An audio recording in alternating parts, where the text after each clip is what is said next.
میں آپ سے بہت ضروری بات کرنے لگا ہوں، اس لیے کہ میرے پیارو آج دنیا لوگ دھوکہ کھا رہے ہیں نا، ہم سب، میں بھی اس دھوکے سے گزرا ہوں اور بہت 25 سال کی دھوکے کی زندگی گزاری ہے۔ دیکھو میں آپ کو ایک بات بتاؤں، انسان کو آنکھ نا دھوکہ دیتی ہے نا، دھوکہ۔ مجھے 1989 میں نے گریجویشن کی، اس کے بعد کرکٹ کے فیلڈ میں 15 سال گزارے۔ قرآن کی ایک آیت ہے، وَفِي السَّمَاءِ رِزْقُكُمْ وَمَا تُوعَدُونَ، تمہارا رزق آسمانوں میں ہے۔ ایک آیت ہے نا، رزق آسمانوں میں۔ ایک میں نے 14ویں چاند کی رات تھی، میں نے تالاب کے پاس کھڑا ہوا تھا، میری نظروں نے مجھے دھوکہ دیا کہ چاند نیچے ہے، میں نے پانی میں ڈبکی ماری 89 میں۔ جس سے آدمی دھوکہ کا، حضرت محمد صلی اللہ علیہ وسلم کا دین حق ہے، آپ کو سکسیس کہاں ملا؟ جا کے بدر میں جا کے، کتنے سال گزر گئے۔ نوح علیہ السلام حق دین ہے، آپ کو سکسیس 950 سال میں 80 آدمیوں نے کلمہ پڑھا، 950 سال 80 آدمیوں نے۔ تو میرے پیارے دوست بزرگو، آج دنیا دھوکہ کھا رہی ہے، وجہ ہے کہ وہ اس آنکھ سے جو کہ دھوکہ دیتی ہے اپنی لائف کو گزار رہی ہے۔ میں آپ کو ایک مثال قرآن کی دوں۔ قرآن میں ایک قصہ ہے، ایک نبی تھے طالوت علیہ السلام۔ آپ نے کہا طالوت اپنی قوم کو لو اور جالوت سے جا کے جنگ کرو۔ اب جناب جب یہ جنگ کا ہو گیا، فوج تیار ہوگی 6 لاکھ، تو اللہ نے کہا طالوت ہم تمہاری قوم کا امتحان لیں گے، ان کو پیاس کی حاجت ڈالیں گے، کوئی نہیں اور چیز نہیں کہ موبائل نیا خریدنا، گاڑی نئی پراپرٹی نہیں، پیاس کی حاجت جو جائز ہے۔ اللہ کہہ رہے میں خود ڈالوں گا، اتنی حاجت ڈالوں گا، لیکن ان سے کہنا پانی بالکل نہ پیے۔ اب ایک طرف اللہ کا حکم، ایک طرف۔ اب جب قوم نکلی جالوت سے لڑنے طالوت علیہ السلام کی قیادت میں، تو آگے پہنچی، پیاس شدید لگی، اب پانی پانی پانی، اور سامنے اللہ نے زبردست نہر ٹھنڈے پانی کی جاری کی ہوئی ہے نا۔ اب جیسے آج یونیورسٹی میں اللہ کہہ رہے ہیں نظریں نیچی کرو، لڑکیوں کو مت دیکھو، اور لڑکیاں ہی لڑکیاں یونیورسٹی میں، اب کیا کریں بھائی؟ لڑکیاں دیکھتے رہیں، اور لڑکیاں بھی لڑکے۔ دیکھو ایک قرآن کی آیت کافی ہوتی ہے ہمارے لیے، اللہ کا ایک حکم۔ ہمارے ایک جنرل صاحب ہیں، وہ ایک دوسرے جنرل کے پاس گئے، سرونگ کے پاس، تو یہ ریٹائرڈ تھے، تو باہر انہوں نے اپنے اس کے سیکریٹری کو کہا کہ اندر نہ جانا جب تک میں نہ بلاؤں۔ تو مجھے جانتا میں کون ہوں؟ کہا جی میں آپ کو اچھی طرح جانتا ہوں۔ کہا اندر مت آنا۔ اب وہ اندر چلے گئے، تو جنرل جو سرونگ تھا اس سے کہا بھی چائے پلا کچھ۔ اس نے پوچھا چائے پیو؟ کہا ضرور پیوں گا، منگوا دیں۔ اس نے بیل ماری، تو اس نے اس کو سیکریٹری کو آواز دی، پی اے کو، تو بیل بجی، پھر گپ شپ لگنا شروع۔ جنرل صاحب نے باتوں میں لگا دیا نا جان کے، 10-15 منٹ باتیں ہوئیں، وہ جناب بھول گئے۔ تو جنرل صاحب نے کہا چائے نہیں آئی کی ہویا؟ ان کو زور سے ذرا منہ سے غلط لفظ استعمال کیا، لمبی بیل دی کہ نہیں آیا میں ابھی دیکھتا ہوں، پھر بیل دی، پھر وہ بھول گئے 15 منٹ۔ اب جنرل صاحب نے کہا یار یہ تو ان کا نوکر ہے یا یہ تیرا نوکر ہے؟ تو نے 2 بیلیں دی، آ نہیں رہا۔ کہا میں اس کی ایسی کی تیسی کر دوں گا۔ اب جانے لگے تو جنرل صاحب نے بیٹا میں نے اس کو منع کیا تھا۔ کہا کیوں؟ کہا تجھے یہ احساس دلانا تھا یہ ایک مخلوق ہے، تو اس کا مالک نہیں، اس کو آرمی پیسے دیتی، تو نہیں دیتا، یہ تھوڑی دیر کے لیے تیرا خادم ہے، تیری 2 بیلوں پہ یہ نہیں آیا، تجھے کتنی تپ ہے؟ تیرا رب روزانہ تجھے 5 بیلیں دیتا ہے، تو کتنے سالوں سے نہیں گیا، پتہ تیرے رب کا کیا ہوگا۔ میرے پیارے دوست بزرگوں، مسئلہ یہ ہے، اللہ نے قرآن میں ایک آیت ہے سمپل، اے مومن مردوں نظریں نیچی کرو اور شرمگاہوں کی حفاظت کرو، یہ اللہ کا حکم ہے۔ لیکن مسئلہ یہ ہے ڈاکٹر جتنی مرضی پرہیز کرا دے، یہ حلیم بھی چھوڑ دو، نہاری بھی، رسگلے بھی، گلاب جامن بھی، اور 3 لاکھ روپے دو، اس کو پیسے دے کے حلال چھوڑتے ہیں۔ اللہ فری میں حلال حرام چھڑواتے ہیں، ہم سے حرام نہیں چھوڑتا، کہ اللہ کی عظمت اور قدر ہمارے دل سے نکل گئی ہے۔ ساری دنیا میں عذاب آئے ہوئے ہیں، پریشان ہیں لوگ، ہماری بارشیں رکی ہوئی ہیں، زلزلے سیلاب آ رہے ہیں، مسلمان آپس میں لڑے، پوری دنیا پیٹ رہی ہے۔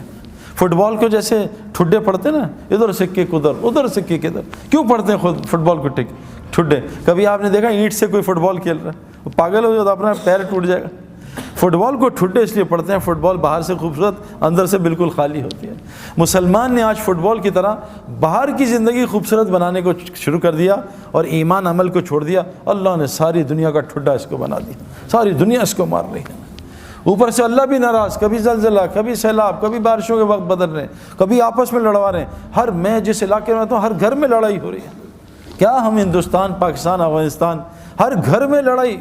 میں بھی اسلام آباد گیا کورٹ میں، تو اس سے جج صاحب جب میں نے بات کی، جج صاحب سچ بتائیں آپ کے کورٹ میں باہر کی لڑائیاں کتنی ہیں، رشتہ داریوں کی لڑائیاں کتنی ہیں؟ کہ 70% کورٹ کیسز رشتہ داروں کے آپس میں نا، بیوی نے شوہر پہ کیس کیا ہوا ہے، شوہر نے بچوں پہ، بچوں نے ماں باپ پہ، اللہ نے اللہ فرماتے ہیں تمہارے اندر نفرتیں ڈال کے تمہیں آپس میں لڑواؤں گا۔ میرے پیارو، اس وقت مسلمان پہ کون سا عذاب نہیں ہے؟ اور یہ اللہ کا احسان کرم ہے جو اللہ چھوٹی چھوٹی پریشانیاں بھیجتے ہیں، کیونکہ اللہ فرماتے ہیں کہ میں دنیا میں چھوٹے چھوٹے چھوٹے عذاب، چھوٹی پریشانیاں، مصیبتیں تمہیں اس لیے بھیجتا ہوں تاکہ تم مرنے کے بعد کے بڑے عذاب سے بچ جاؤ۔ اور میں کیوں کرتا ہوں؟ تاکہ تم اللہ کی طرف رجوع کر لو۔ تو طالوت علیہ السلام جا رہے ہیں، اللہ نے پیاس کی حاجت شروع کر دی۔ اب پیاس لگی، اللہ نے کہا پانی نہ پینا بالکل، ہاں بہت پیاس لگے اتنا پی لینا جتنا اس چلو میں آتا ہے، بس اس سے زیادہ نہ پینا۔ اب 313 لوگوں نے نبی کی بات مانی، اور اکثر یہی ہوتا ہے، ماننے والے تھوڑے ہوتے ہیں، نافرمان زیادہ ہوتے ہیں۔ اکثر یہ ہوتا ہے، نوح علیہ السلام کی ہزاروں کی تعداد، کتنے 80 لوگوں نے کلمہ پڑھا، یہ اکثر ہوتا ہے۔ تو انہوں نے کیا کیا کہ ان کے ساتھ 313 الگ ہو گئے، نبی کی بات مانی، بعضوں نے پیا نہیں، بعضوں نے تھوڑا پیا، اللہ ان کی پیاس کو بھی بجھا دیا اور ان کو جالوت سے فتح بھی دلا دی۔ اور باقی جتنے تھے لاکھوں میں، ان سبوں نے پانی پینا شروع کیا۔ وہ پانی پیتے گئے، پیاس بڑھتی گئی، پانی پیتے گئے، پیاس بڑھتی گئی، پانی پیتے گئے، پیاس بڑھتی گئی، نہ ان کی پیاس بجھی، اور وہ دنیا میں بھی برباد ہو گئے، آخرت میں برباد ہو گئے۔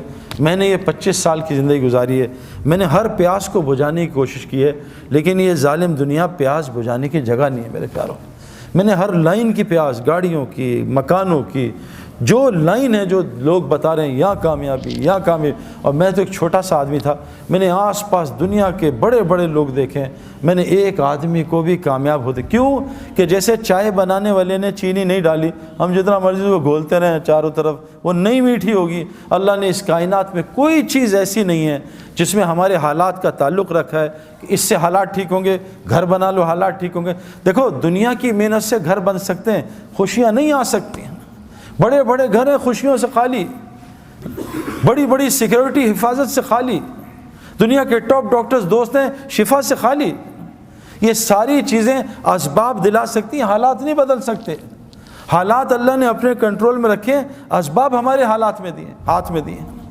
آج ساری دنیا پریشان ہے میرے پیارو۔ دیکھو اس امت کا ایک فتنہ اللہ کے نبی کہا مال ہوگا، مال فتنہ مطلب امتحان ہے، مال کوئی بری چیز تھوڑی ہے۔ مالی نے تو حضرت عثمان غنی کو عثمان غنی بنایا، مالی نے تو عبد الرحمن بن عوف کو عشرہ مبشرہ بنایا، مالی نے تو حضرت عثمان غنی کو عشرہ مبشرہ بنایا۔ مال غلط چیز تھوڑی ہے۔ حکومت نے تو حضرت ابوبکر صدیق کو اور حضرت عمر کو، حضرت علی کو، ان کو جنت عشرہ مبشرہ بنایا۔ یہ حکومت غلط چیز تھوڑی ہے۔ ہمارا مسئلہ ہے ہم سبب میں پڑ گئے۔ سبب تو ایک خالی پیالہ ہے، سبب سے خیر نکال دیں، سبب سے شر نکال دیں، یہ اللہ نے اپنے کنٹرول میں رکھا ہے نا۔ کیونکہ یہ سارا دیکھو اللہ تعالیٰ چاہتے ہیں، قرآن کا واقعہ، پہاڑی سے حاملہ اونٹنی نکال دیں۔ اونٹ اور اونٹنی تو ہے ہی نہیں، وہ تو سبب ہے ہی نہیں۔ اونٹ اور اونٹنی ملیں گے تو اونٹ بنے گا، حاملہ اونٹنی نکال دی پہاڑ سے۔ اللہ نے بغیر ماں باپ کے آدم علیہ السلام کو پیدا کر دیا، کوئی سبب نہیں۔ اللہ نے بغیر باپ کے عیسیٰ علیہ السلام کو پیدا کر دیا، کوئی سبب نہیں۔ سبب کے خلاف کر دیا، حضرت مریم کو بغیر موسم کے پھل کھلا دیا، بغیر اب سبب کے خلاف۔ میرے پیارے دوست بزرگوں، مسئلہ سارا یہ ہے، مال کی مجھے بھی ضرورت ہے، لیکن دیکھو مال دیکھو یہ جو ہم نے دیکھا ہے دنیا میں لوگ مال کما رہے ہیں، ارب پتی کروڑ پتی ہیں، دیکھا، لیکن حالات کیوں صحیح نہیں ہیں؟ کہ جو مال جس لائن سے ہم کما رہے ہیں میرے پیاروں، وہ مال پریشانیاں، مصیبت